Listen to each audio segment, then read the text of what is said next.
From the Stripe homepage, click on the billing option at the product section on the left side of the screen.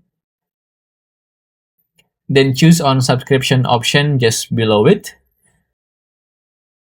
Your subscription with recurring payment option then will appear. Hover your mouse over the specific subscription that you want to delete. These three signs will appear. Then hit on the X button at the middle to cancel a subscription.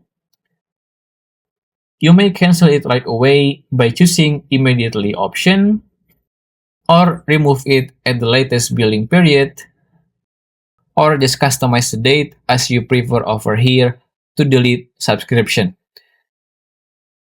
You may also select the refund option if your customer deserves it. Then click on the cancel subscription button after you are sure. And you are good to go.